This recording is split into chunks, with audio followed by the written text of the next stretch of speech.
Very good morning, ladies and gentlemen. Here's a very warm welcome to the exotic Knowledge Treat, the most awaited national conference of the Institute of Internal Auditors, hosted by the Madras chapter of the Institute of Internal Auditors, India. Here's presenting Digital Resilience, Reinventing Internal Audit. May we now request Uma Prakash, President IAA, to accompany Romal Shetty, President Consulting and CEO-elect, Deloitte South Asia. Ladies and gentlemen, a big round of applause, please. May we request Siddeshwar Balla, Senior Vice President IAA in India, to accompany Sri Gopal Krishna Agarwal, Independent Director on Boards, onto the dais, please. A big round of applause. May we request Ravi Veera Raghavan to accompany CA Dr. Debashish Mitra, Immediate Past President, ICAI, onto the dais, please. Ladies and gentlemen, let's give a warm round of applause.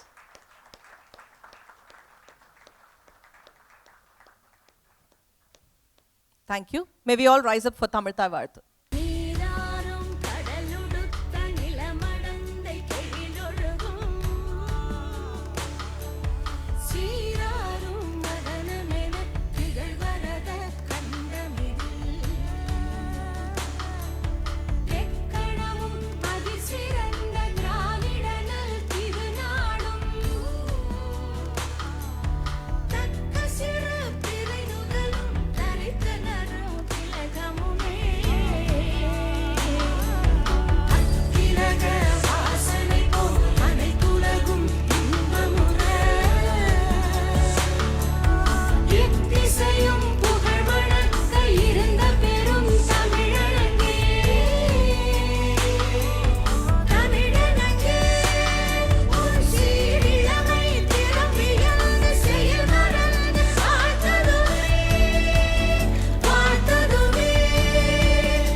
Thank you. May we now request the dignitaries to light the lamp as a mark of commencement of this knowledge enlightenment. Pajotir Namostute.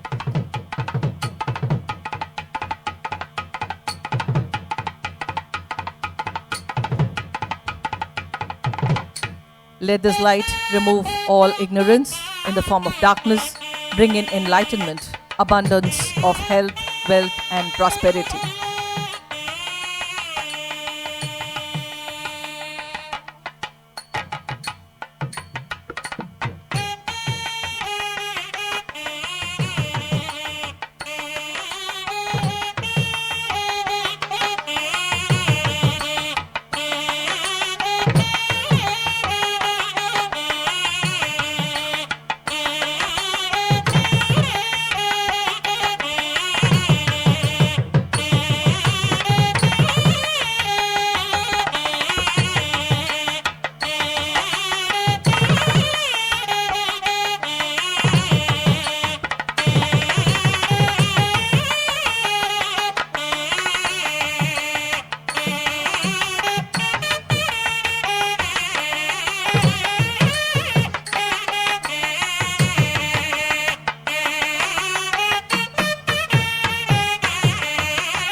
May we now request Ravi Veera Raghavan, President IAA Madras, to welcome the gathering for this wonderful conference, Digital Resilience, Reinventing Internal Audit.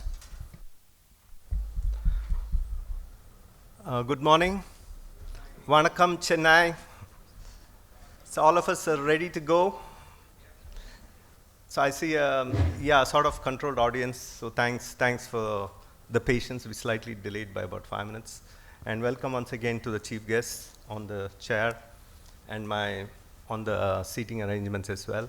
And welcome to my member guests, the sponsors, and the big support of this event.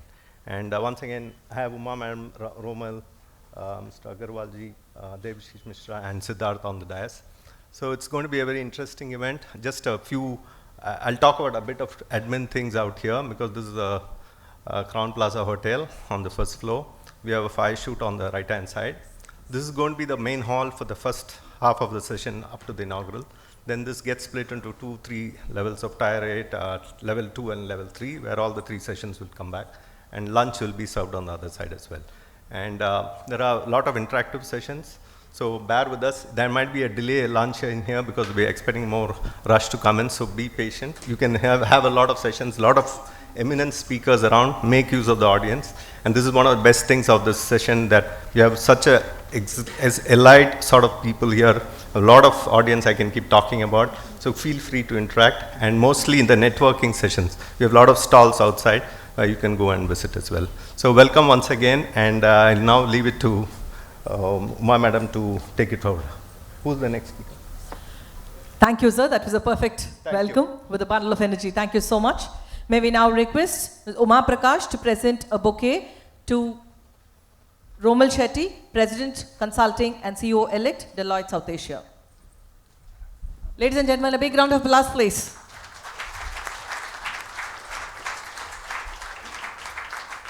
For all of you, those who missed your regular exercise or yoga, probably you can compensate with clapping well. May we now request Siddheshwar Balla to present a bouquet to Sri Gopalakrishna Agarwal, Independent Director on Boards. A big round of applause, please.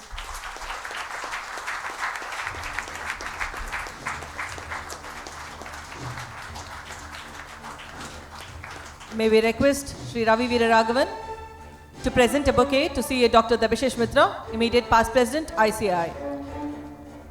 A round of applause, please.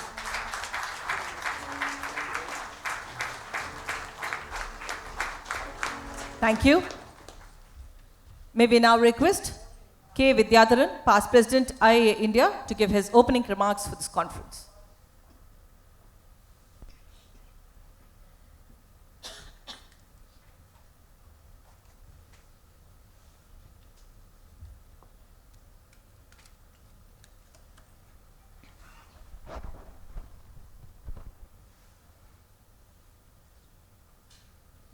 Very good morning to each one of you in this very pleasant day. As a person who has been observing all the actions, inactions in the preparation of the conference, various meetings, discussions, etc., etc., I thought I should give some highlights which will be interesting to all of you. We have all gathered here to witness a technical and professional extravaganza for these 2 days, today and tomorrow. Lot of efforts have gone into its preparation. More than 150 days of hectic preparations. Members of various committees, technical committee, sponsorship committee, delegates committee, and whatnot. It has culminated into record-breaking delegates, record-breaking sponsorships. We had to close the registration 4 days before the D-Day. Such is the level of response from the internal audit fraternity. We are all overwhelmed, so to say. If you see who is the person behind all this grandeur, success, rare phenomenon, of course, it's a teamwork. TEAM, team means together everyone achieves more. But the amazing thing is that the entire team was ably led by one single person, our own lady superstar, Srimati Uma Prakash.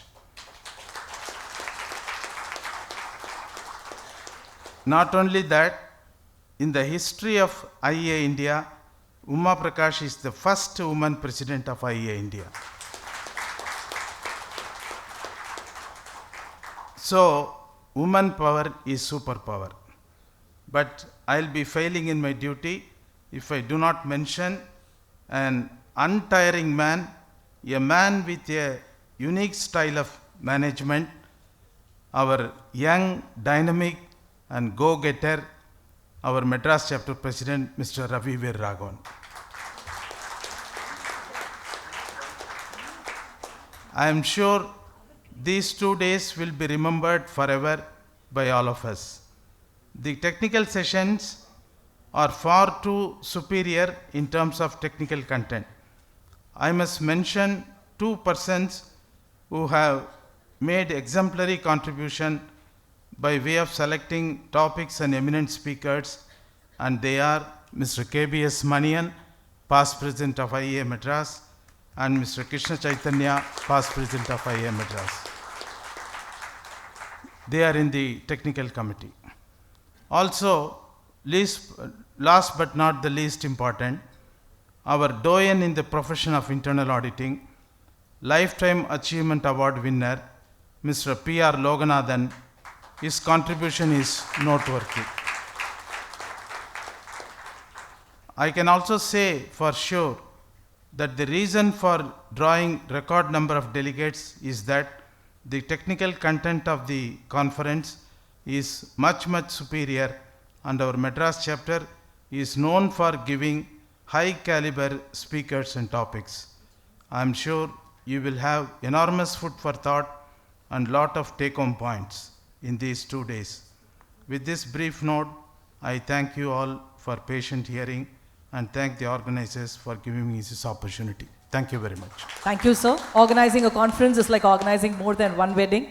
The efforts are well appreciated by the extraordinary response from the fraternity for participation. Thanks for the lively overview of the conference. May we now request KBS Manian, immediate past president, IIA Madras, to give the conference overview.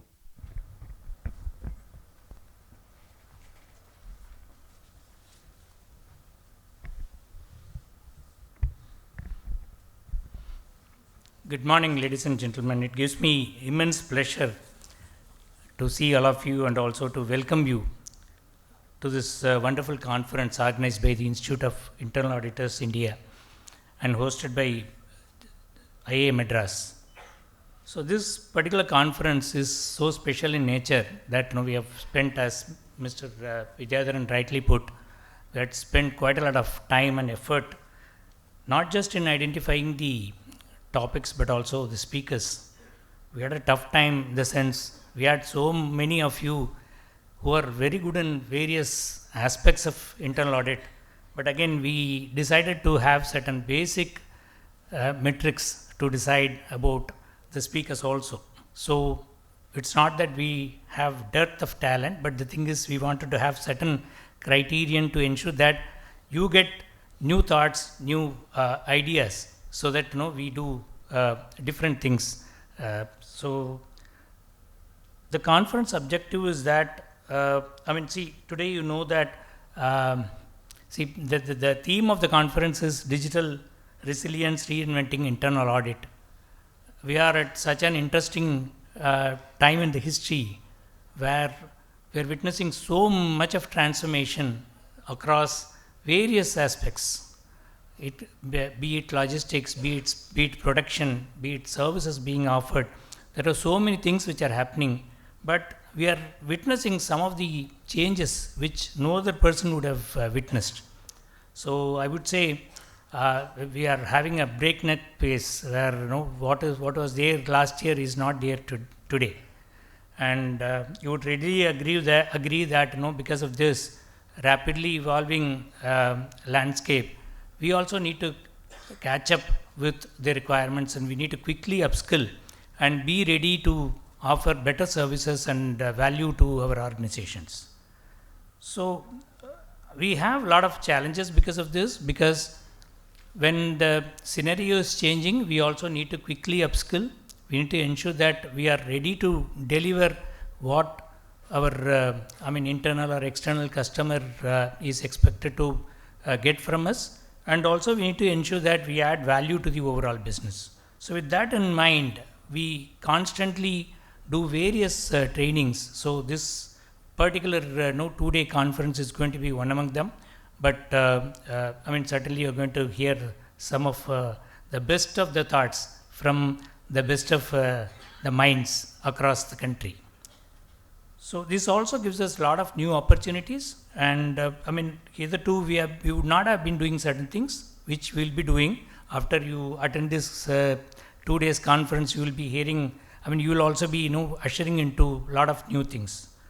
So there's going to be a power-packed inaugural. We have all our dignitaries here on the dais who are going to do the inaugural. They will set the tone, post which we will have 3 key tracks. The first track is emerging technologies, second one is risk trends, and the third one is evolving mindset. And we will also have a fireside chat with Ms. Arundhati Bhattacharya, chairperson and CEO of Salesforce India, who would share insights about management, as well as how women empowerment helps, and as well as things like what are the new things which are being done in the corporate setup. And post that, we will have a special session with the CEO-elect of IAA Global, Ms. Sally Ann Pitt. That will be coordinated by Mr. Burjin. And we will also have two panel discussions, one on today and the other one on tomorrow. The first panel session will be on demonstrating IA value, which will help you in understanding how we need to upskill ourselves as well as do things differently, because today, internal auditors are not just looked at auditors. They are also expected to do many things in the organization. That you will understand what are the things you can do better, so that you will deliver better value to the organization. And we will also have one important session, panel discussion tomorrow, which will be always topic of contention, which is 3 lines model. Of course, it was previously 3 lines of defense. Now it has become 3 lines model by IAA. Quite a lot of things have changed in that, and it is important that we understand what exactly is 3 lines model. More than that, we also need to understand what is the role of, or what is the expectation of the internal auditor in the 3 lines model. Because today, many times it so happens that either we are expected to deliver too much, or be responsible and accountable for things which we are not originally expected to be responsible. So we will understand this so that we can better articulate and position ourselves in the organization. And we will have a special technology session with Walter Kluwer's teammate, and it will be on leveraging technology on the path to digital resilience. And there will also be a management talk. This management talk would be done by none other than the popular writer and management guru, Dr. Radhakrishnan Pillai. That will be on tomorrow. And you will also have a lot of opportunity to network. And one thing which I would like to say is, all this work, as Mr. Vidyadharan was saying, we have done quite a lot, but again, it should transform into value to all of you. I hope all of you would enjoy this conference both the days and get the best benefit out of it. In fact, I also want to thank Mr. Krishna Chaitanya for providing his valuable inputs, but for which we will not have the kind of content what we are having. I also thank Ms. Uma for giving me this opportunity to lead the technical committee. And more than anything, I thank all the BOGs for understanding whenever I said no for certain things. So I thank all of you. Just like you, I'm also eagerly awaiting. I want to be part of you and learn quite a lot as part of this 2 days session. Thank you so much.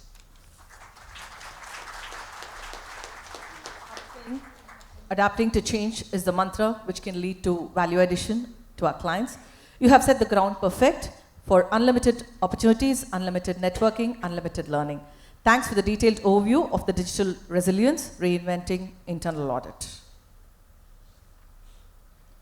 May we now have the lady superstar, who has to her credits of being the first women council member, first women president of Chennai chapter, first women president of IAA India, to give her presidential address, a dream come true for her, for all the untiring efforts in organizing this conference. Ladies and gentlemen, a big round of applause. Thank you, Subhashini, for that. Good morning to everyone. First, my apologies, I've got a very bad throat, so you'll have to put up with me for another 7 minutes is a given time for me, so you'll have to put up with that.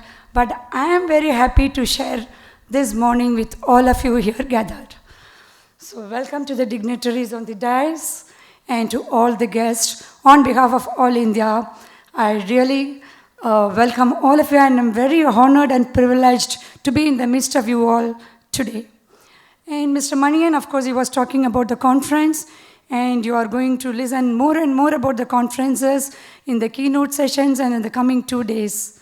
So probably I thought I should not dwell too much on the conference now itself. So probably I thought I will take you back a little few years back, to the origin of the IAA, because many of the participants will also be new and the dignitaries are new, and we have some people from the pan-India, from Mumbai, Bangalore. So I thought probably I will give a little bit of a history of the IAA. Chennai was the first chapter where IAA was founded in 1977 by none other than our veteran Mr. P.R. Loganathan and Mr. Sheshasai from Ashok Leyland. So this was the only chapter at that time as part of the All India in 1977. Around 2011, the IAA India was called upon, and then we formed the IAA India chapter. And based on that, we have now all the 6 chapters in all the metros. So that is where the thing. So my experience I would like to share here, because it's a president's address. I thought I will talk you my journey in the IAA. I joined in 2003, so I'm 21 years old to this association, I should say. It's more my extended family, extended home. It's been my calling, it's been my passion, whatever you want to call it with the jargons. IAA has been my next to my career, I would say. In fact, towards the end, it has been more than my career, because I've devoted more time to this IAA, that's what I would say. And that's why I'm here today. And it's all due to the support that has been given by the Madras chapter. Madras chapter has been the one who has introduced the women concept of a BOG, and that's why I could enter into this forum. So, and that's the only reason why I am here today after 20 years as the first woman. Of course, that's not a good sign also for the All India level, because we need to look at more women to come in, which we are currently doing. I would like to tell in connection with this, Mr. Sid, who is sitting here, he has been the person who is responsible to start the Women's Forum in Delhi in 2019. So we have started the IAA India Women's Forum, which runs across all the 6 chapters, and there are women chairs representing this Women's Forum in all the 6 chapters.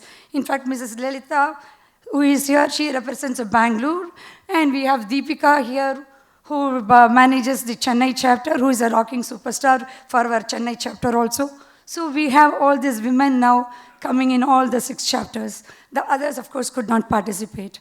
So this is how we have now evolved over a period of time.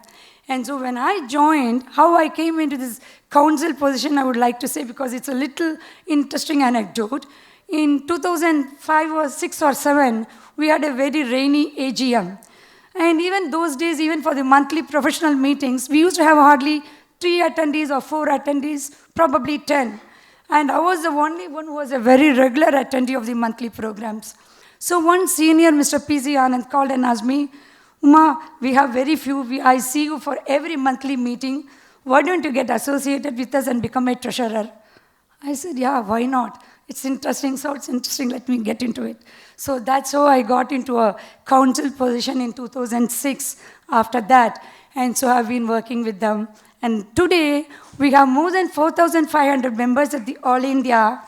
And we have come to a stage where in the last 8-9 years, continuously we are doing this multiple track session in Chennai with more than 150 participants. And we have now culminated here this year with a 300 record participation, thanks to our untiring efforts, Chapter President Mr. Ravi also.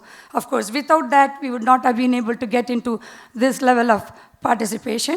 Of course, next year we hope to make it little more than this, more vibrant even than this in the coming years. So we expect a lot of activities that's happening in IAA India. I would just like to touch upon for 1 minute on the activities that we carry on at the All India level. We have a lot of training programs with corporates, public sector enterprises. In fact, recently we have launched a training program with the LIC, and we are also talking to the Reserve Bank of India. Ma'am also has come, CFO of Reserve Bank has come here. So we are also talking to them on training initiatives. We recently concluded a training program with the Indian Oil Corporation. So these are of the training initiatives. And our Student Development Committee is a very, very active at the All India level. Ms. Sana Baka heads that committee. And we have 3-4 learning partners who work with us to propagate and to do advocacy about this CAA awareness course and CAA challenge exams, about the various other courses that is offered by this institute. So that student development is a very, very important activity in the running years also to come, because we are also talking to do NCVRT, which is a vocational training center. We are going to have a tie-up soon, pan-India, across all the universities. We are going to introduce the internal audit as a value-add course in all the colleges. So that is going to be the awareness amongst the students, which is going to be an employment opportunities for the students, so that they really stand out when they go for an interview. We are going to equip them with that kind of a thing. Apart from the corporates, our focus is also now with the student community. So these are all some of the activities that I thought I should share it with you that we do at the All India level.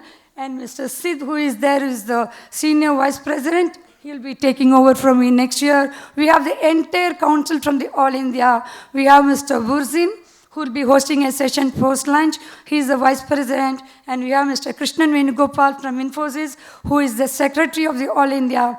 I am so happy in this conference today. We have the entire All India Council.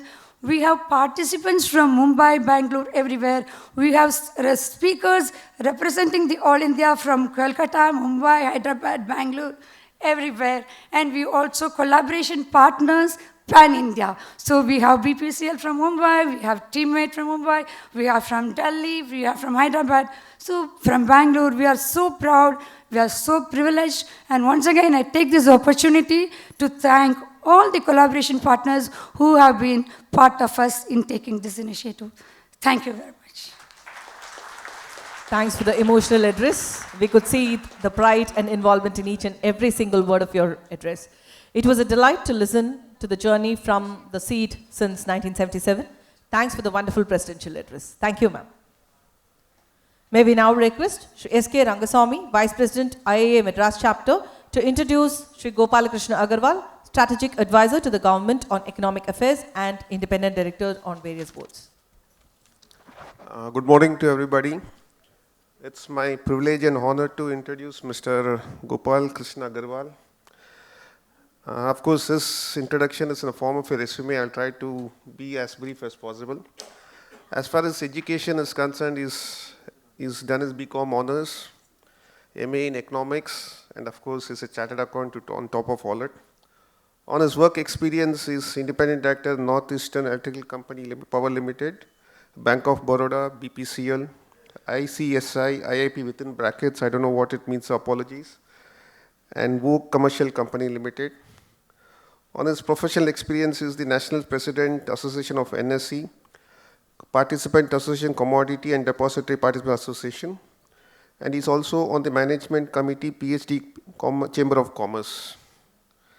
And on the governance experience is Member Task Force, MSME, Ministry of Finance, Board of Governor, Institute of Corporate Affairs, MOCA, Governing Council, Institute of Company Secretaries, SEBI Committee on Secondary Markets, and last but not the least, he is a national convener, Chartered Accountant Cell, Economic Cell, National Spokesperson, Economic Markets of the BJP. A big welcome, sir.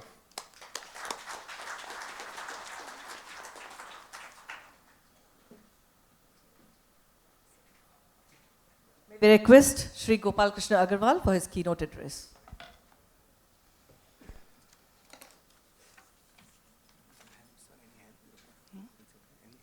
No, fine.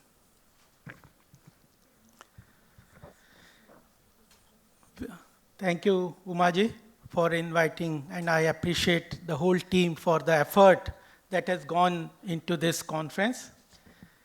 Women power is in full display, ma'am. Ma'am? Women power is in full display. I want to give her a big hand. And I also appreciate for any professional institution, it is very important of skilling and creating capacity building.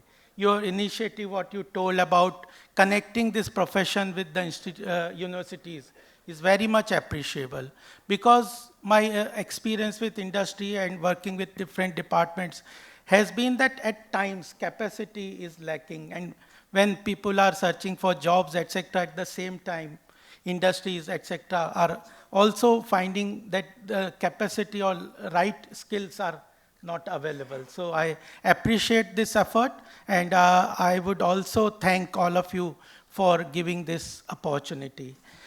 My co-panelist Romal ji, और जो रवि जी का introductory remark अभी था, देवाशीष मित्रा जी और ये सिद्धेश्वर भल्ला जी और mister मनियन, whom we heard.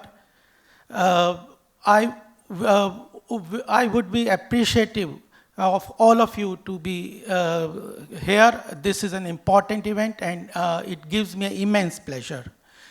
I think in my keynote address, one thing, because of my working with the government, I would like to share that Indian economy is at a crux where there is a big boost for the whole economy. It is not only that we are talking about that the growth in the economy and potential about Indian economy, but even global players are also seeing the big potential in the economy in the coming decades. That's very important. Second point I would like to mention is that wealth creators are very important. And same thing, wealth creation and wealth creators, they are very important for any economies. Globally, whichever countries have developed and got the leadership at the global level, they have been economic superpowers. So unless any country or nation builds and supports wealth creators, and wealth creation is the focus of their governance, no country can progress. And if we see, there's a big view on the Indian side, it is because people feel that Indian economy is poised to a very big growth. And our current dispensation, I also know that we as a government respect this, because our experience over the last 75 years of independence has been that purely distributive model, whether at the state level or at the central level, are not successful. Unless you create wealth, you cannot sustain the distributive model, and the growth cannot reach to the last person.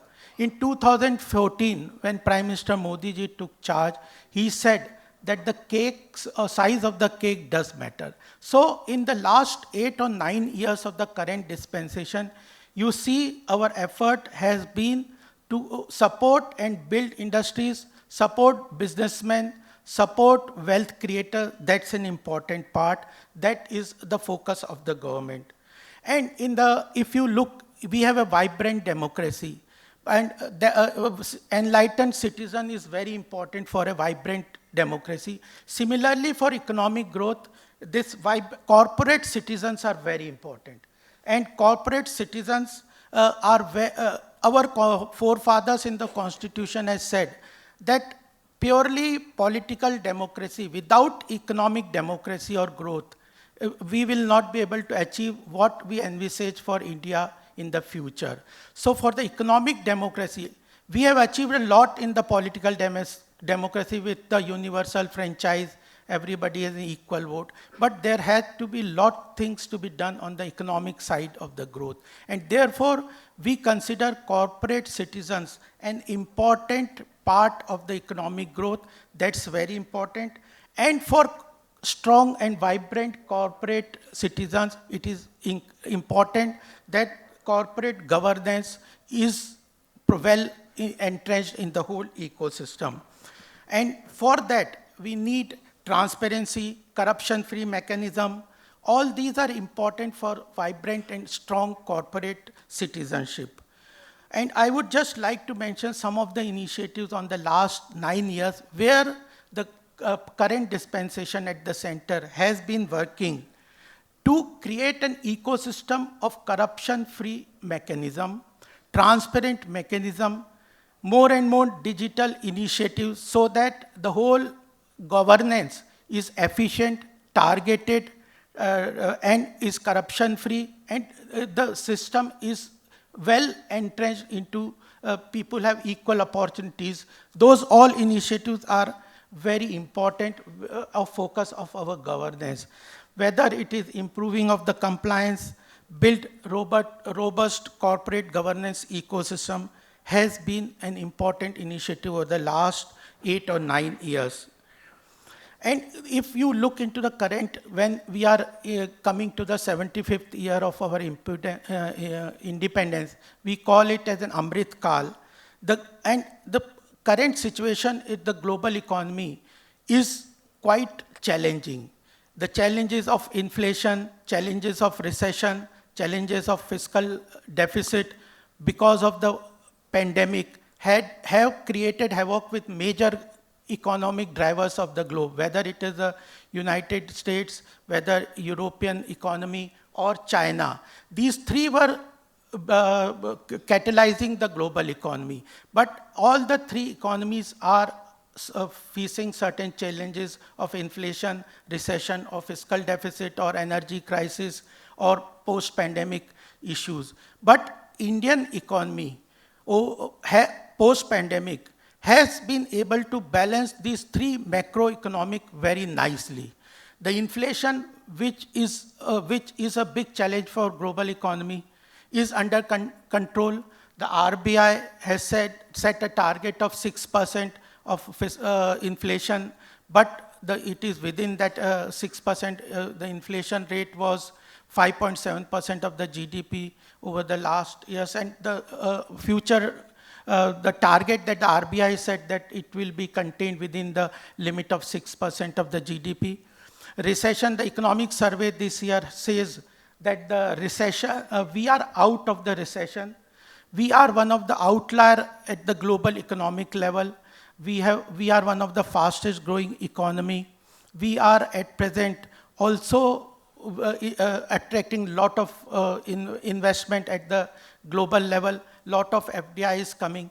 So recession and inflation have been well under containment, and in this budget, the government has also looked into containing the fiscal deficit. At the time of pandemic, our fiscal deficit had crossed around 9%.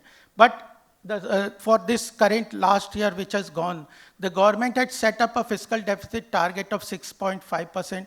The government has been able to achieve that fiscal deficit. And now the government has also set up a glide path for the fiscal deficit, that in the current budget, the government has set up a fiscal deficit target of 5.7%, and the next year is 4.5%.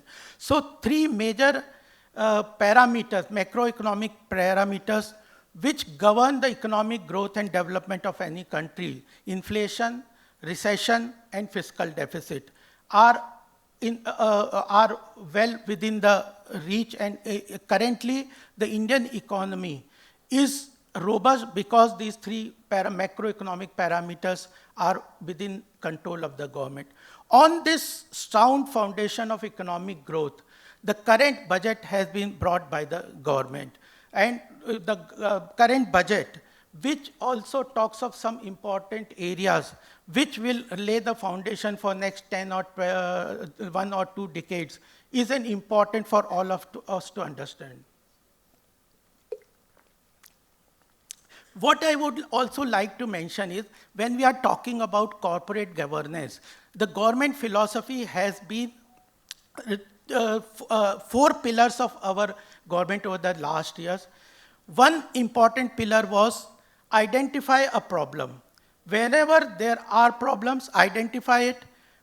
Second pillar was build a technological solution, identify a technological solution to that problem. If the government for social welfare scheme was finding that there are huge leakages in the system, the delivery of the welfare schemes are not going to the targeted person, the government identified a technical solution of Jan Dhan account, JAM, etc.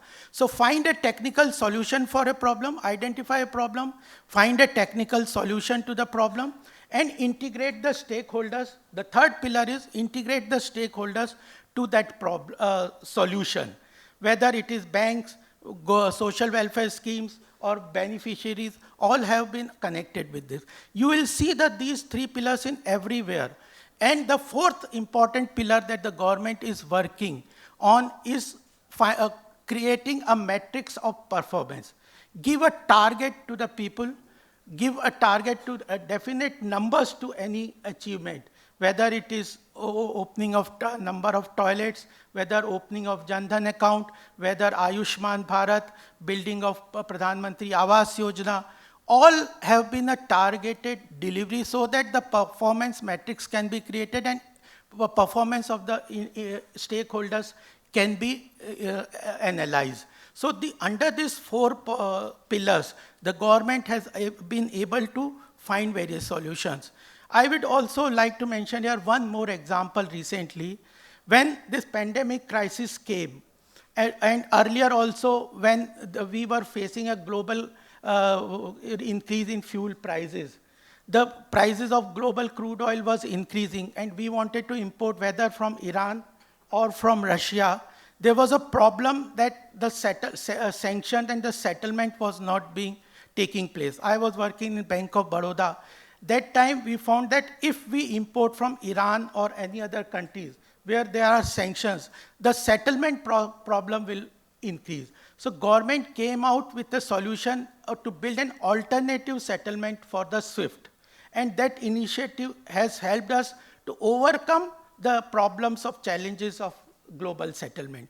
Similarly, recently to payment for to the Russia, the dollars were not being made available from the global communities. So the government has also started initiative about bilateral trade in the form of rupee. Whether finding an alternative to SWIFT, whether finding an alternative to dollar hegemony, all these, I can give immense examples where technology has been an important initiative of the government to find the solution to the problem.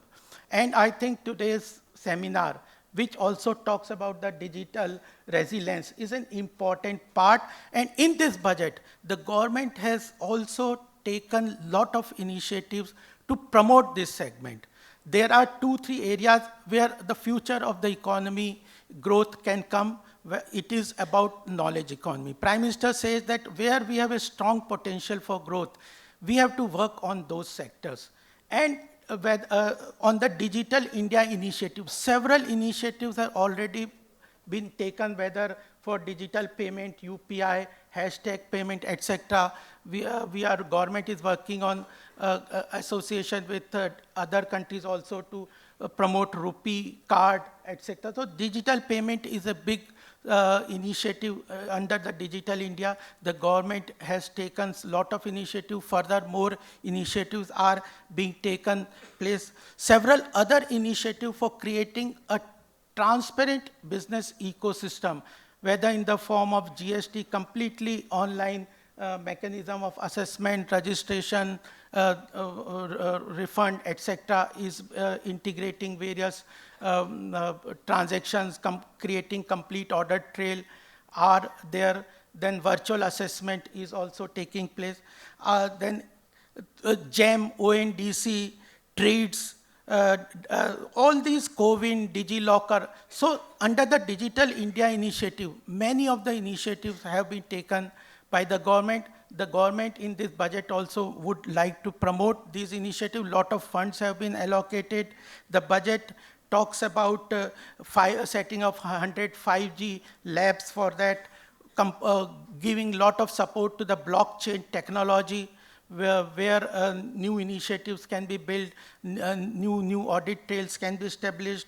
And the Prime Minister has also said in this budget that artificial intelligence, which will be growth propeller for the world economy. We want the artificial intelligence to work for India. That's also an important initiative in this budget. The government has also taken an initiative to set up 100 e-courts, complete digitization of court records. Now, Rajiv Chandrasekhar ji is talking about data protection bill. Many discussions are taking place. So data is an important part of the whole ecosystem. Properly regulating that data, creating a mechanism for analyzing that data, creating a conducive environment for research, development, etc. for this has been an important initiative of the government on the digital side. Some of the initiatives that I would like to say, as far as my experience on the board has been, that over several years, the institution of independent director has seen major growth, whether from the initiative of the Ministry of Corporate Affairs or SEBI, or even in Indian Institute of Corporate Affairs has taken a lot of initiatives of building big data for the independent directors, their capacity enhancement. I was on the board of Indian Institute of Corporate Affairs for 4 years. That time, this whole data bank of independent directors was created, and the Prime Minister himself launched this initiative to create their capacity. And my experience at the board has been that if the independent directors work in association with internal auditors, because internal auditor is a very important initiative for corporate governance. If independent directors work in association, because the information flow to the independent directors at the board level sometimes is quite difficult. What to get, how to get, this is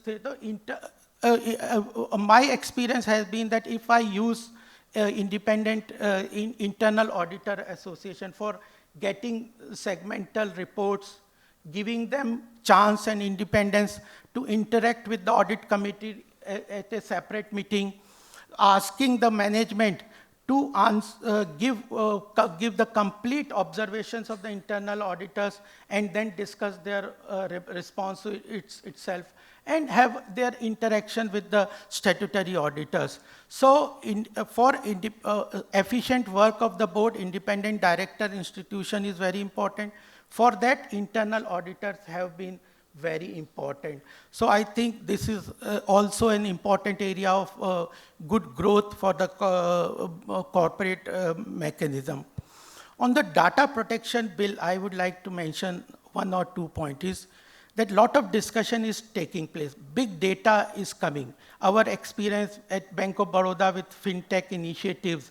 Bank of Baroda is one of the technologically advanced bank. We launched one fintech dashboard at that point of time.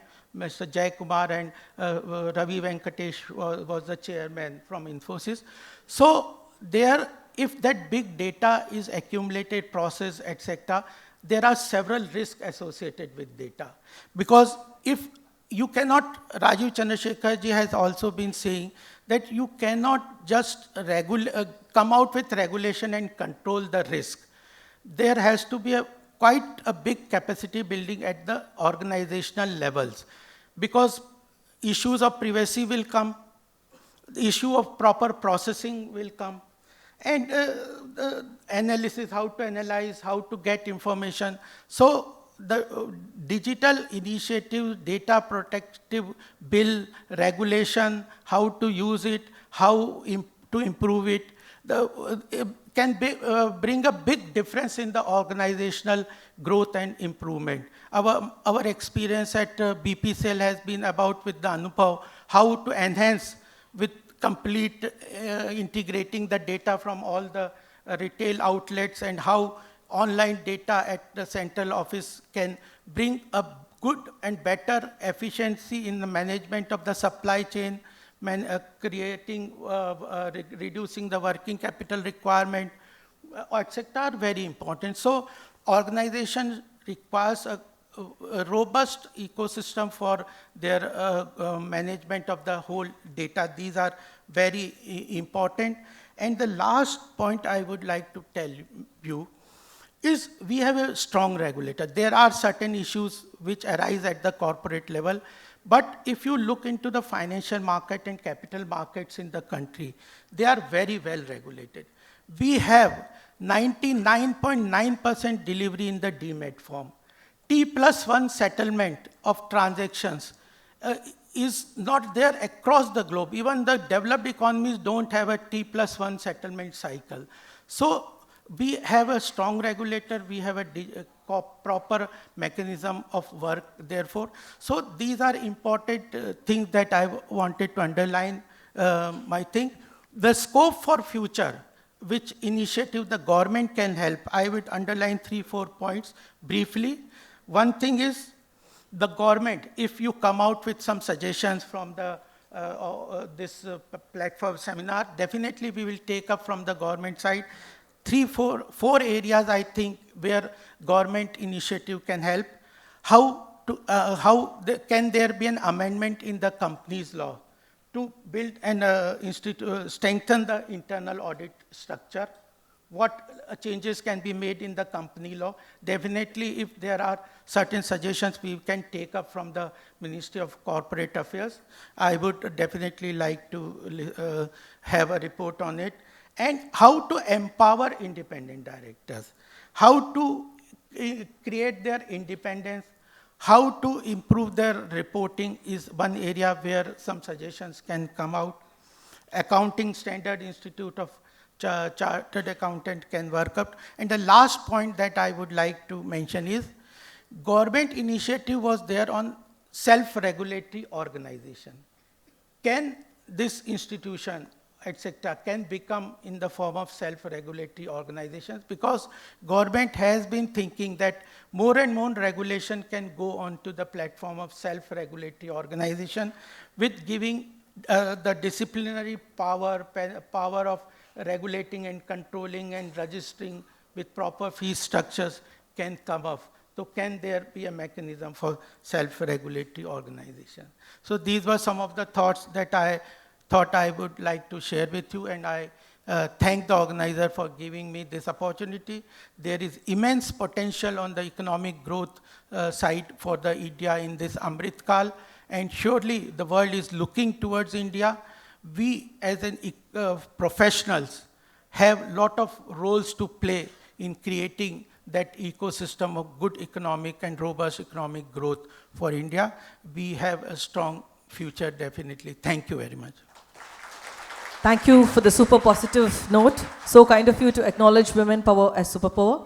You beautifully brought in the aspects of growth of economy, importance of wealth creation, embracing business, job creation, growth of entrepreneurship, transparent ecosystem and ease of doing business, political democracy, the role of corporate citizens in the growth of economy with value systems and corporate governance, corruption-free India, the Amrit Kal, recession, inflation, fiscal deficit roped in control, identifying the problem and arriving at a technical solution by integrating all the stakeholders, performance, last but not the least, the role, responsibility and opportunity of the internal auditors. Thank you so much for the wonderful address, sir.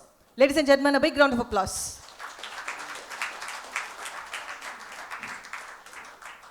May we now request Mr. Ram Kumar, Secretary, IAA Madras. Good morning to all of you. It's indeed my privilege to introduce Sri Romal Shetty, who is an accomplished professional, and actually he needs no introduction, but nevertheless, it's a formal introduction is necessary as part of the protocol, so I'm doing that. Sri Romal Shetty is the CEO designate for the Deloitte South Asia firm and is based in India. He serves as the national leader for its consulting function. He is a member of the India Executive Committee and Global Consulting Executive Committee at Deloitte, and also is the member of the Asia Pacific Consulting Executive Committee. He has over 26 years of work experience across consulting, risk, and financial advisory, having started his career in audit. Romal specializes in leading large and complex transformation programs. He has worked across 40 plus countries with a cross-section of Indian and global clients, including startups and public sector enterprises, to shape up their growth strategies, profitability initiatives, turnaround and restructuring programs, digital transformation, and people agenda. He is also actively leading signature community initiatives at Deloitte in collaboration with various state governments. These include initiatives like Anemia Mukt Bharat, COVID Virtual Healthcare Program, Sanjeevani Pariyojana, Anti-Erosion Embankment Project, and Stubble Burning. Romal is a trusted advisor and possesses strong relationships with the board of directors, CEOs, CFOs, CHROs, CTOs, and strategy directors across sectors. Romal is a qualified chartered accountant and certified information systems auditor. He has also completed Executive Leadership International Program from INSEAD. He joined Deloitte in 2017. Prior to that, he worked across other professional service firms. Excellent, sir. We look forward to your address, and your experience matches with the theme for the conference as well. Thank you. Warm welcome.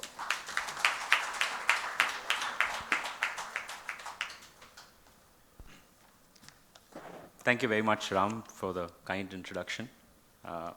Thank you, Umaji, Ravi, Sid, for inviting me, the Institute of Internal Auditors for inviting me here, my fellow distinguished panelists, Mr. Agarwalji, Mr. Mitraji.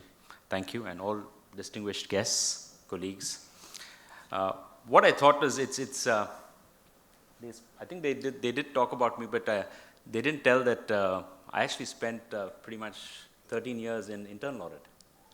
I've actually done internal audit of some fairly large companies across India, across the globe. All right, so it's good to come back to the fraternity, so always enjoyable.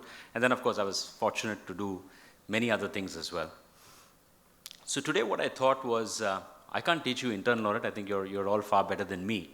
But what I thought I could do is give a CEO's perspective, right?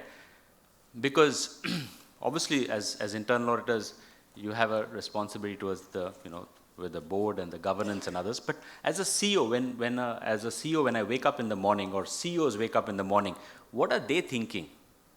And is internal audit helping them become better CEOs, manage their companies much better?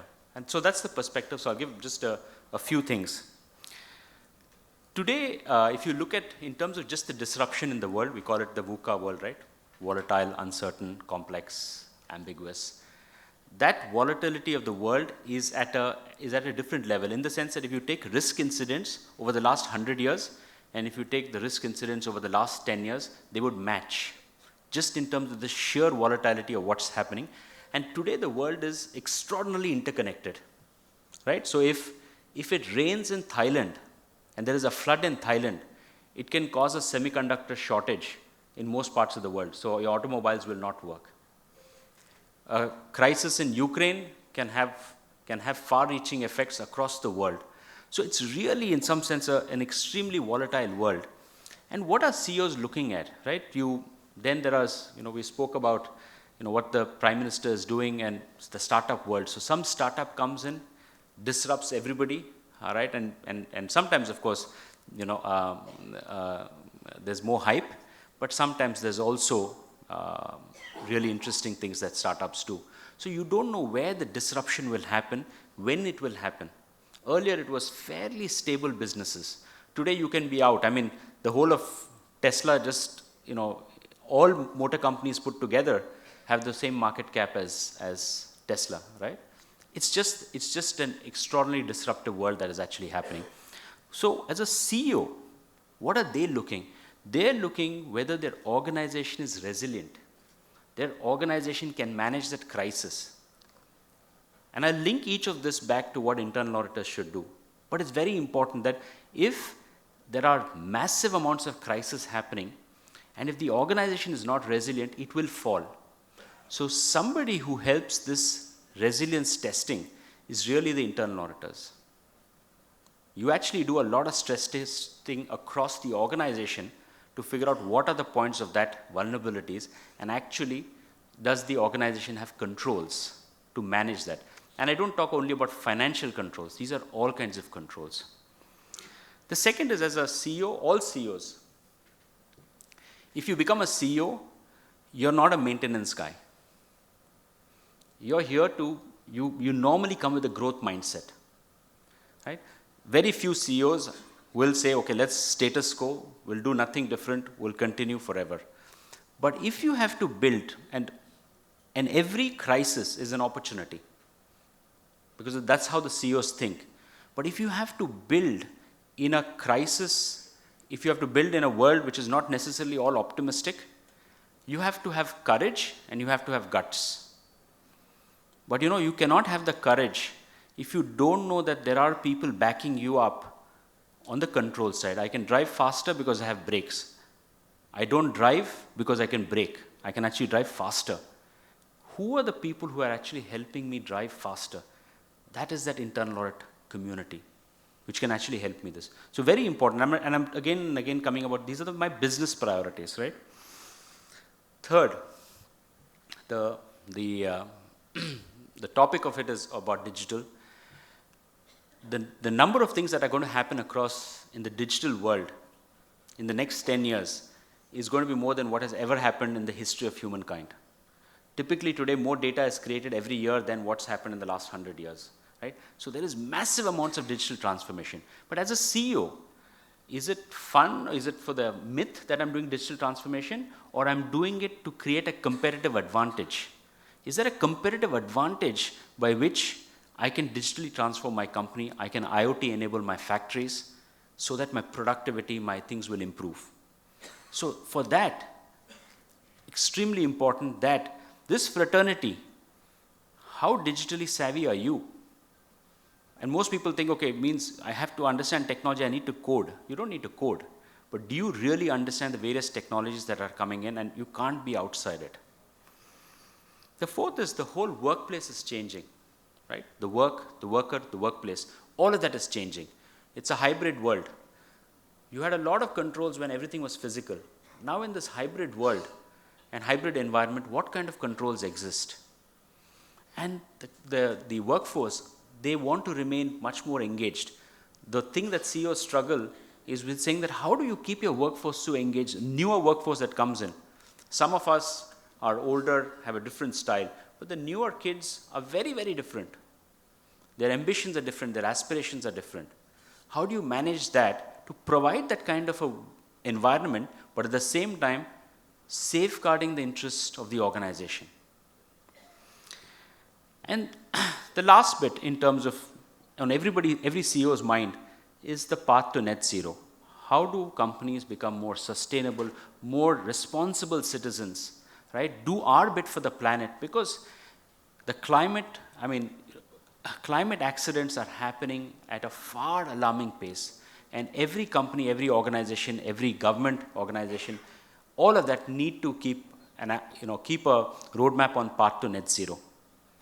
So, as internal auditors, what are we doing for path to net zero?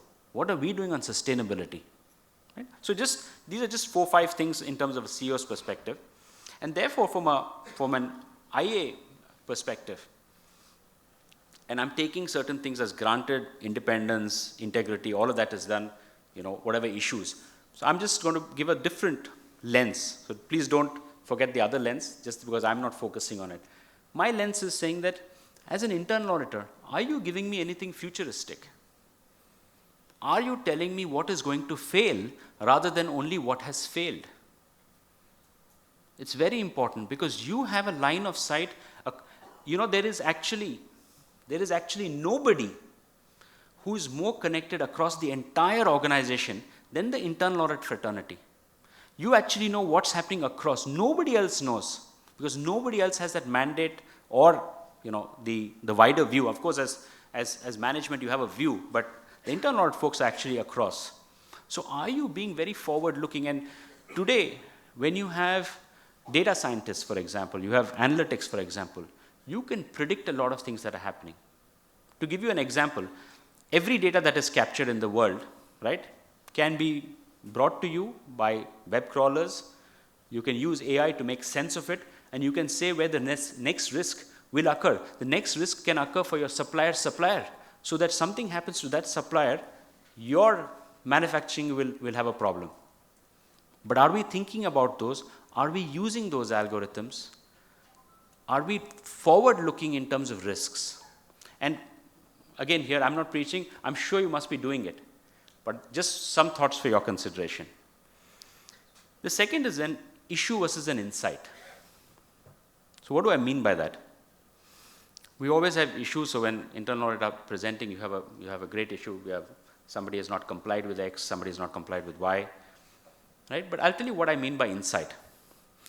So, there is a Harvard Medical did a research in terms of identifying who are the best doctors who can identify colon cancer, right? Colon cancer.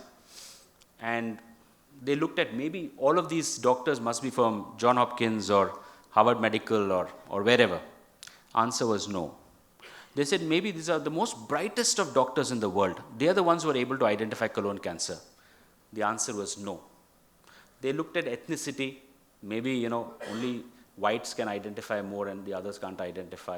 Right? The answer was no.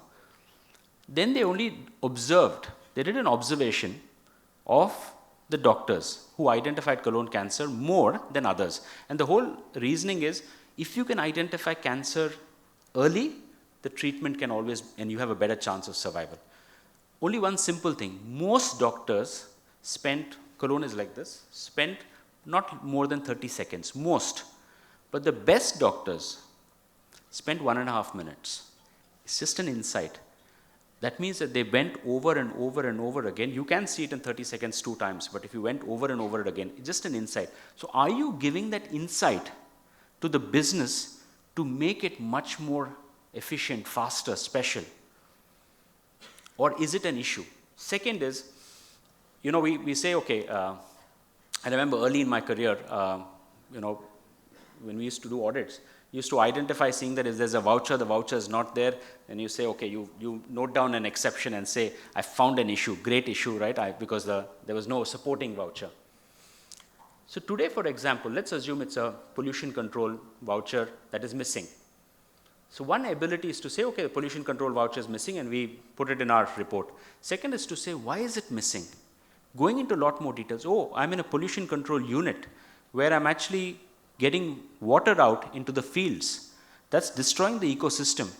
What's the Pollution Control Act saying? It says that I can actually buy you for a year. I can shut down your operations.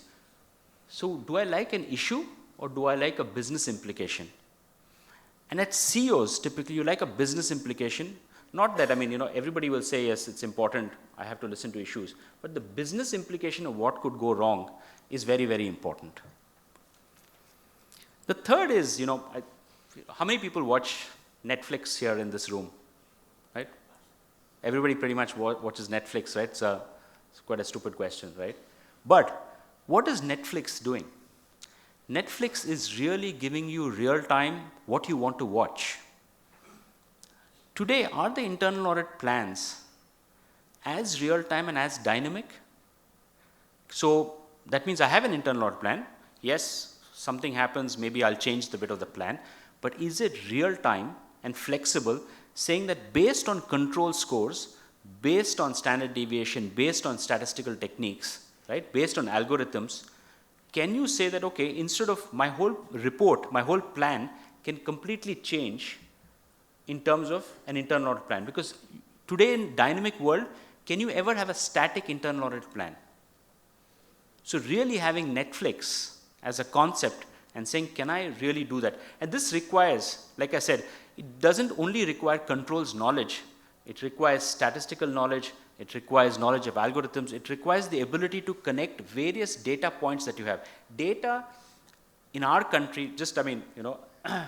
Agarwalji said that, I don't know, I'll tell you one data point.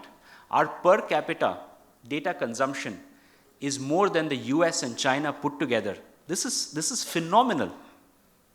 People always say, GDP is very high and everything else is very high because of our population also. But per capita consumption means that every individual Indian is actually using more data. So data is all over. But if you don't know how to use that data, you will not be able to bring in insights. You will not be able to make a really dynamic IA plan based on quantitative techniques. The fourth is everybody cannot have every capability. Today's world is a world of ecosystems. It's about partners. That means that, I need to have different kind of people. You need to have sometimes forensic skills. You need to sometimes have sector skills. If you're working, as ma'am works in the Reserve Bank of India, you need to have core banking skills. You need to have hedging, derivative skills. You need to have different skills. You may not necessarily have all the people in the IA department. How do you get some of those people? Because you want to add value, the same set of people can't add value. It doesn't mean that they don't have capability. It just means that there are various portions of capability across your organization, outside your organization. How do you get them to do special projects, smaller things, in a fast manner? So this ecosystem of partners, the most successful people, and even if you look at the big technology companies, you'll be surprised how much they actually collaborate. Though in the face of it, you can have an Apple, you can have all of those guys who all look very singular, but they all collaborate a lot. As CEOs, obviously you look at controls. A lot of it is optimization in terms of controls. But can you also tilt a little bit more towards business performance? How do I improve? How can I be better? How can I manage my customers better? How can I have better throughput? So just a little bit of lens. You are doing controls, but also optimization, and not necessarily only operational or financial, but also optimization, because that's what they would look at, right? It's not that you shouldn't do the other bit as well. Then two things which I thought, last things to leave you with.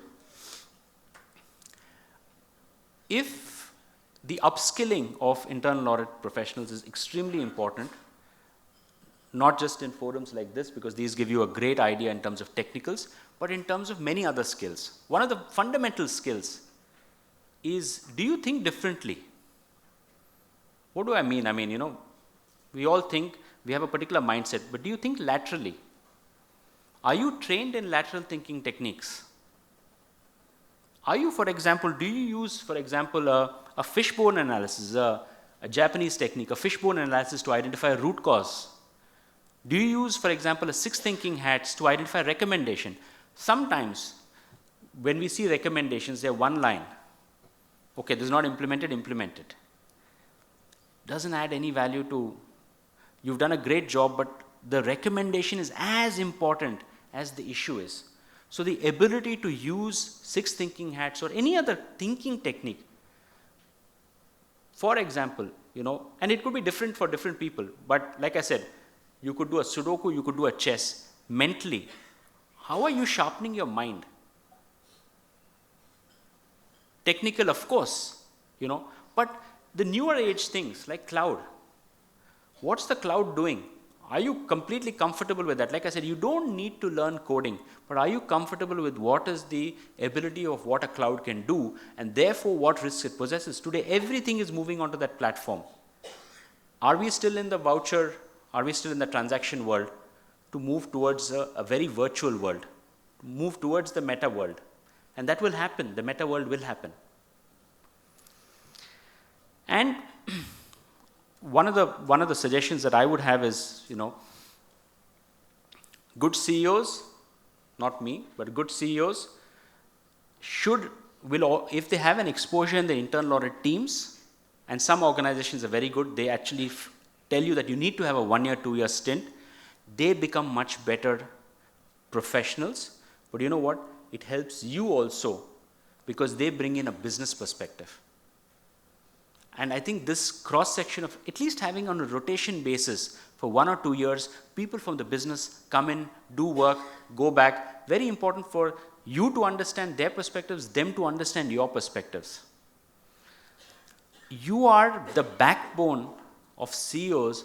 We want to move fast, then we need support. And this is the team that can actually cause it, because otherwise sometimes you wake up in the morning thinking which is the next time bomb going to go off, right? But if you have a very solid team, strong team that's able to anticipate, that's able to forecast better, then you sleep a little bit better. And all CEOs need to sleep a little bit better. So with that, I'd like to just thank everyone for the opportunity. Hope there were some insights for you, but thank you for this opportunity.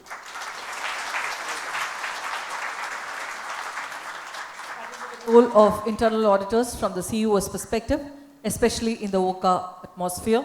Contribution from internal auditors in ensuring the resilience, embrace technology, maximize optimism, the productivity in hybrid environment, presenting futuristic approach, issue versus insight, getting into the details, real-time internal audit plans, connecting data points, combo of unique skills, optimization of controls, racial thinking, understanding the business perspective and adding value, forecast and give comfort. A perfect bouquet of food for thought. Thank you so very much. Ladies and gentlemen, a big round of applause. to introduce CA Dr. Debashish Mitra, immediate past president of ICI. Thank you, Subhashini. I think Dr. C.A. Debashish Mitra requires no introduction. So he is the immediate past president of Institute of Chartered Accountants of India. And Dr. Mitra is a senior practicing member. He is also a cost accountant, a company secretary, holds a master's degree in commerce, law graduate, and a qualified information systems auditor.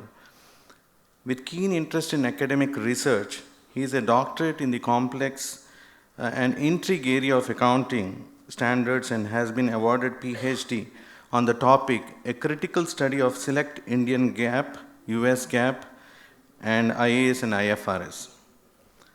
A persuasive and intense trainer, he is renowned for his interactive deliberations in international financial reporting standards, IFRS, and corporate laws.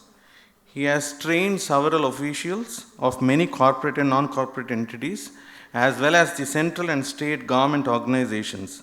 An avid speaker, he passionately shares his deep and incisive knowledge in India and abroad at various events organized by the ICI, trade organizations, and other reputed institutes. An accomplished professional, having immense knowledge of trade and industry, he has served as an active member of several prestigious boards, forums, and institutions in India.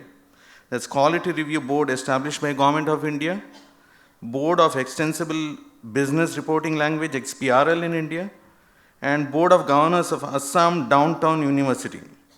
He also represented ICAI in Uday Kotak Committee on Corporate Governance set up by SEBI, as well as the committee set up by Ministry of Corporate Affairs for revision in Karo. May I welcome Dr. Debashish Mitra. Over to you, sir. We are looking forward to your address. Thank you.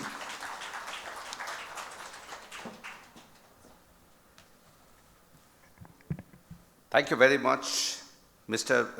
Gopal Krishna Agarwal, Mr. Rubal Shetty, President IA India, the First Lady President Uma Prakash, Siddharth Bhalla, Ravi,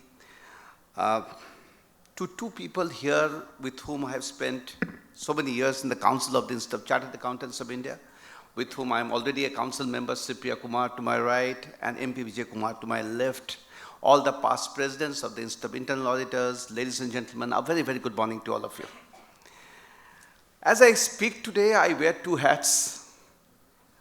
I am a past president of the Institute of Internal Auditors and a past president of the Institute of Chartered Accountants of India.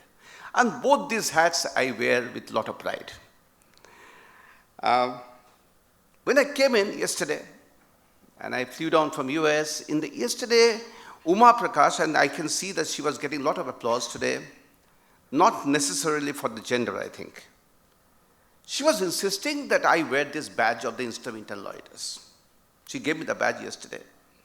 I was wearing a different coat, so I kept that badge inside that coat, and today I wore the different coat, so I missed out on that badge. So in the morning when I came here, she was insisting that, where is your badge? So I was very embarrassed, so I said that you better get me one more. So she got me one more, and I wore that. Now the point here is the passion for the profession, the passion for the institute. I think she deserves a round of applause for that passion. Very nice. I was attending a C forum, Chief Executives Forum of the IFAC in US for 2 days.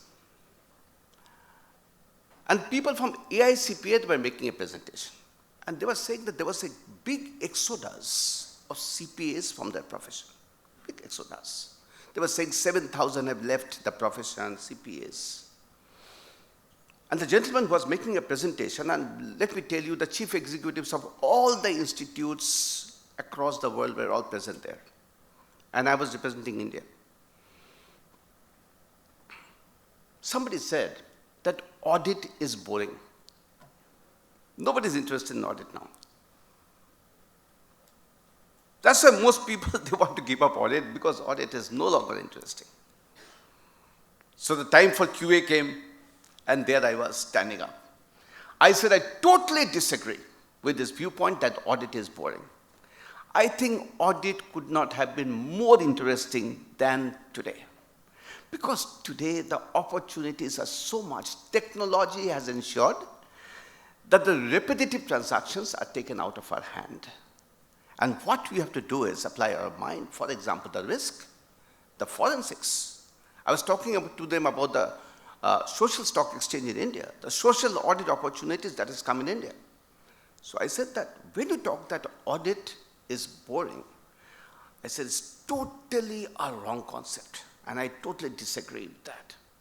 So ladies and gentlemen, we are part of a profession which I think is extremely, extremely innovative and interesting. Somebody also said there, actually, and the problem we face. I said, what is the problem? He says, we are presumed to be not the good guys. We are presumed to be the bad guys. Sometimes we tend to overlook the fraud that has happened. Sometimes because of the non-audit fees that we get, our audit quality suffers. So, see, we are sometimes presumed to be not the really good guys, but the bad guys. I said, that is totally again a wrong concept. Think of how many frauds the internal auditors must have prevented because they were simply good. I said, this kind of statements does not make sense. How many qualifications that we have done as external auditors? How many times we have gone for the SS 705, SS 706 in the auditing standards and made qualifications? It is totally wrong to label us as the bad guys. We are totally the good guys. Right? So those of us, sometimes when we think that, see, maybe things are not happening well, my feeling is totally that we are the good guys. But the problem is that we cannot convey the fact at times that we are the good guys. That we are the good guys who also not only look at the corporate interest, but also at the national interest. So we are really the good guys. So that is very important. But I also said, for which sometimes I was criticized when I was the president of the institute, audit is certainly a serious business. Audit is a serious business. When I made this statement, when I became the president of the institute, so many people, they said that does the president of the Institute of Chartered Accountants of India tell us to get out of audit? I said, I've never said that. I said that you do audit because you have a membership number and you have a firm registration number, you walk into a firm, or you're an internal auditor, you think I will just do the compliances, just tick some boxes and come out and say that, look, I am qualified and because of that I'm going to do it. I think those days are all gone. Those days are all gone. Times have changed. Times have totally changed. Those days are all gone. So that is very important. Somebody was saying, yesterday somebody was telling me that, we are a small organization, Institute of Internal Auditors, 4,500 members maybe. And they were saying that, Devashish, you have been the president of an institute, the second largest accounting body in the world, with 370,000 members, 8 lakh students, huge monolith organization. In front of that is IIA, we are a small one, those kind of things. Mind you, as I have, in the initial stages when I became the president of the Institute of Chartered Accountants of India, I used to always start speaking by saying, president of the second largest accounting body in the world. Everywhere I would say, all over the world. People will listen, they won't give me a lot of importance. Right? They will listen to me and they will say, all right, you see, he's going on saying, because nobody was interested. They said, what do you all guys do? Over a period of time, I changed the narrative.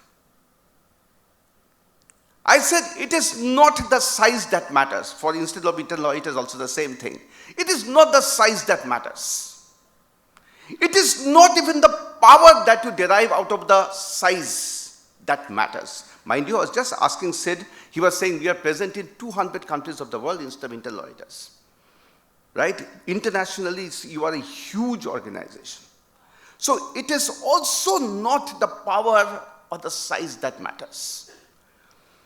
What matters is the respect and dignity that you command. That is what matters at the end. That will determine how successful we have been as a profession, how much we are respected, how much we are dignified. What is the trust that the stakeholders have in the services that we provide? That will matter, that will determine our success in the future. Not only in the future, even today. I have seen technology being taken as one of the topics, the main topic. Rommel was telling us about being fearless, and I totally agree with him. He was saying that, you are, the insights. Again, I totally agree with him. But along with the word insight, you add a word called foresight. He's saying that internal auditors, you say, you have failed. Instead of saying, here you are going to fail. Right? So with insight, I use the word foresight. And I say, do not rely too much on hindsight. Very important words, all the sides, right? So you see, he was talking about insight, I'm adding two more words to that. Foresight. And I have this, I'm a big sports buff. And as an internal auditor, you got to be innovative. He was saying that you tell us, tell the CEO when is something bad going to happen. Let him have a good night's sleep. Now, when can you say that?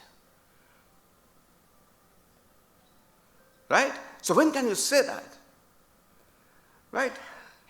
Muhammad Ali, the great boxer, he once said, and many of us, we have seen him. We have seen him box. The person without imagination has no wings. I repeat him. The person without imagination has no wings. And without wings, you cannot fly. If you cannot imagine, cannot have the foresight of something going to happen, you will not fly. That is true of the internal audit profession. That is true of the external audit profession. True of both. That's how it is. Technology, let me tell you, this time the Institute of Chartered Accountants of India, we declared both the intermediate and the final results together on the 10th of January. First time in the history that the Institute declared both together. When we declared both together, we were told why we had not declared both together earlier. We were told that about 6 lakhs or 7 lakh people, including the students and their relatives, will see the site together, and there is every possibility of the site crashing. And they were telling me, Debashish, you just had our excellent World Congress. Why do you want to, get your reputation bad by going for all this? I'll talk about Garuda the eagle later on, but again I speak up from what Mr. Shetty was saying. Said that let us be innovative and fearless, and let us rely on digitization, technology. I said, are we ready with the technology? They said that all of us are, but technology could fail us. We said that, are you fearless enough? They said that, we are fearless, let us go. But they said that, Debashish, you are going to be fearless, but all the blame is going to come to you and not to the examination committee when it crashes. So we said that let us go ahead. 10th of January, for the first time, the Institute hosted both the intermediate and final results together. Used technology to the best of our ability. The site did not crash. And let me tell you, a few months earlier, the Supreme Court of India had said that if you want to know how to conduct examinations, learn it from the Institute of Chartered Accountants of India. That is the kind of faith that even the Supreme Court of India had in the Institute's examination system. So that's how it is. Being fearless, relying on technology. I think the profession, 2 more points and 2 minutes I'll finish. I know I have 8 minutes time. We got to think big. We are good internal auditors, and I have interacted with so many of you, and I have sat in the councils of many of the brightest talent that we have in the profession of internal audit. I think we are good, and I'm extremely impressed by the quality that we have in the internal auditors. Sometimes we get too much that we don't have the numbers, or see the chartered accountants or the external auditors, they tend to be more, more dominant. Not at all. I'll just give you an example. You know, the Institute of Chartered Accountants of India, and then I'll come to Institute of Internal Auditors also. We have been more of an internal, you see, the Indian body. When it was formed way back in 1949, the first council meeting held on 15th of August 1949, G.P. Kapadia, the first president of the institute chairing, he was more looking at the institute as an Indian body. In came the opportunity to host the World Congress of Accountants. Now the World Congress of Accountants, when it was being hosted, in the month of April 2022, we hosted it in November 2022, we were told, maybe because of the COVID, you should make it totally a virtual Congress. There were people like us who were resisting. We said that we will not have faith in us. We will make it the best Congress ever. Mind you, the World Congress of Accountants is known as the Olympics of Accountants because it is held once in 4 years, and it was being held since 1904. And India was hosting it for the first time. IFAC relented in the month of May 2022, said that we have faith, but we don't know what you will make of it. We went ahead. We got about 7,000 physical delegates. We closed registration. About 3,000 virtual delegates, about 10,000 of them. Used our imagination. In the stalls that you see outside today, I was looking at the stalls. In between stalls in Bombay, we put up a cricket pitch. We put up a football ground.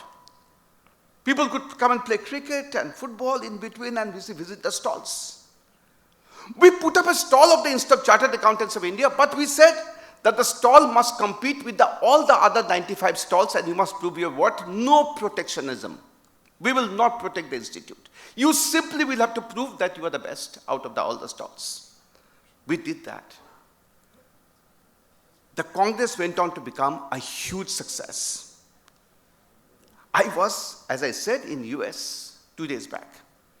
Everybody around me was addressing me as the president. Somebody from Turkey, somebody from Ghana, somebody from London, somebody from US. They were saying, Mr. President, how are you? So I used to look around. I thought that they were looking for the IFAC president.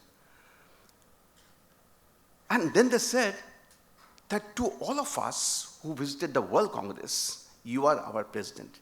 Because we have never seen a World Congress like this in our lives. So think big. To the Institute of Internal Auditors, think big. You all guys are good. Just think big. And you see, we'll make it. We are very, very good at it. The last point. A bird which I have made very famous during my term as the president. Garuda the eagle. I've made it very famous. Now people, they send me photographs of various eagles flying in various colors and various countries. They send me photographs. Because I have made Garuda the eagle so famous all over the world. Wherever I have gone, I have spoken about Garuda the eagle. Now, APJ Abdul Kalam, he's from this part of the country. We always quote him, and I'm in the last stage for the organizers because I know that you are running short of time, so in that 1 minute. We all have quoted APJ Abdul Kalam and quoted him partner in nation building. Chartered accountants are the partners in nation building. Internal auditors will also say that APJ Abdul Kalam had said that chartered accountants are the internal auditors are the partners in nation building because most of the internal auditors are chartered accountants. But APJ Abdul Kalam had also spoken about one bird, eagle. He says that eagle is one bird which pierces the cloud when it rains. All other birds seek shelter elsewhere. That is what APJ Abdul Kalam has said. And to the profession, when Garuda the eagle flies, it represents to us, and I'm sure it will represent to the Institute of Internal Auditors, to all the internal auditors here, fearlessness, being innovative, adaptive to change, willing to face challenges. Ladies and gentlemen, I'm extremely positive about the profession of internal audit, and I congratulate the Institute of Internal Auditors for having organized this two-day conference. Thank you very much. Thank you, sir. Auditing is most interesting in this era of challenges and changes, acknowledging the red flags, early detection of frauds, and the qualified opinions of the statutory auditors. The respect and dignity we command is the crux, the key to uphold the image of our profession. Fearlessness, innovation, and adapting to change are the key thoughts for the day which we take home to uphold the image of the profession. Thank you so much for the wonderful address. A big round of applause, ladies and gentlemen. May we now request Ms. Uma Prakash to present a memento to Shri Romal Shetty.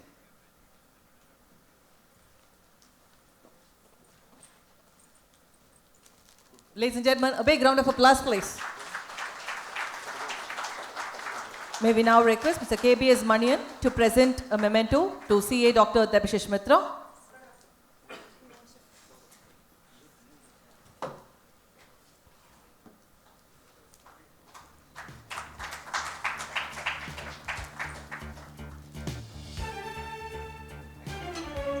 May we now request Shri MP Vijay Kumar to present a memento to Shri Gopal Krishna Agarwal.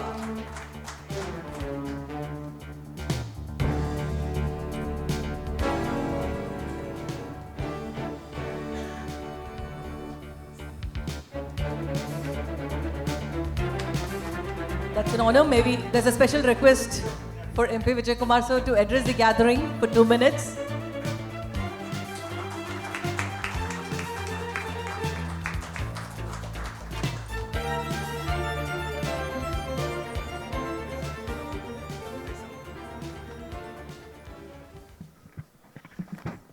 Thank you for accepting, sir. Thank you, Subhashini, and greetings to all. Extremely happy to be part of this All India Conference. At the outset, for the leadership of IAA India and the leadership of IAA Chennai and all the past presidents of the IAA Chennai chapter in particular, led by our mentor PRL sir.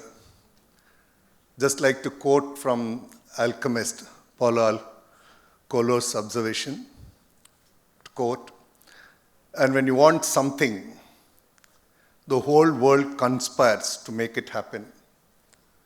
Today what we are witnessing is your strong desire. The whole world has conspired to make this happen. So congratulations to both of you and all the support leadership. On the theme of the conference, I'd just like to share my 2 cents. The expression resilience generally is a little safety expression. Am I resilient enough? Can I absorb the shock? It generally is an expression in that context. But when it comes to digital resilience, the term digital resilience, when you read it together, and I come from the digital infrastructure industry, the term digital resilience, contrary to the term resilience individually understood, what it basically means is a dynamic, look at each of these words, a dynamic personality asset which grows actively through engaging with opportunities and challenges online by being digitally active. That's the term digital resilience. It's all about how do you actively engage yourself for growing by engaging with those challenges and the opportunities.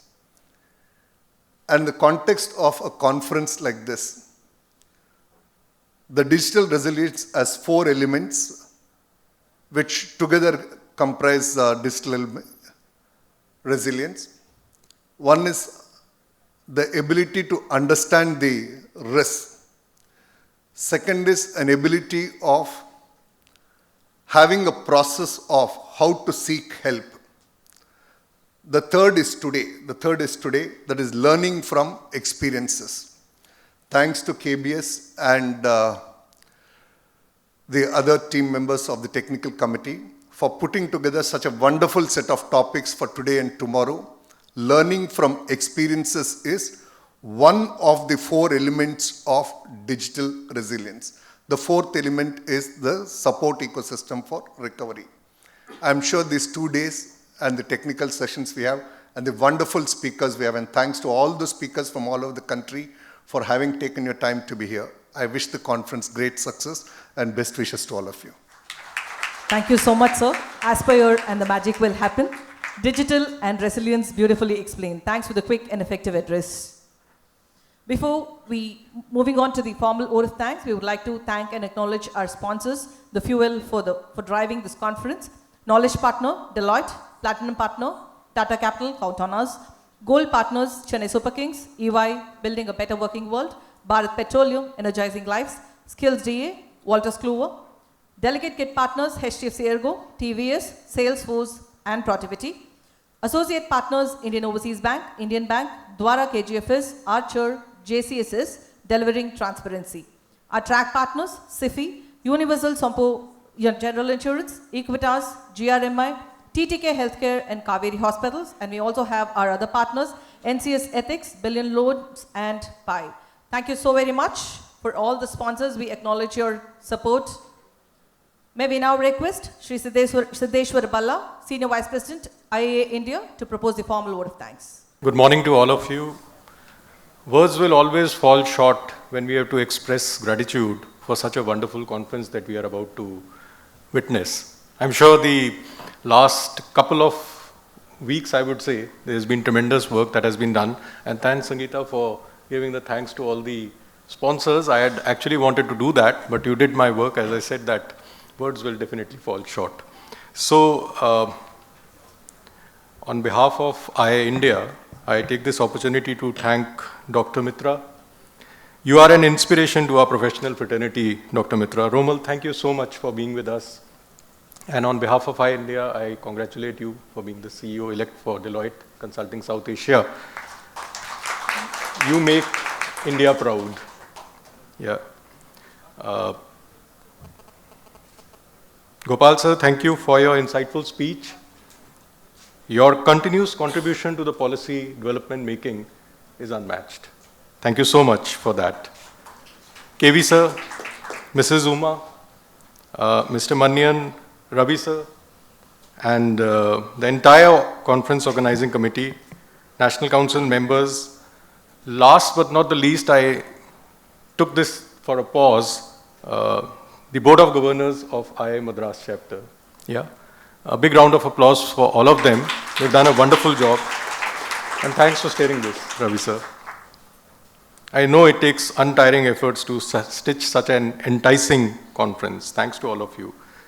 I will just say one thing, Bhaskarji, we really count on you. Thank you so much for that.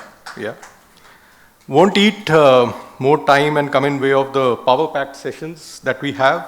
Sit back, relax, and immerse yourself in the ocean of knowledge as a galaxy of speakers shower the words of wisdom while these 12 technical sessions under the 3 tracks that we have, the emerging technologies, risk trends, and evolving IEM mindset. Thank you so much.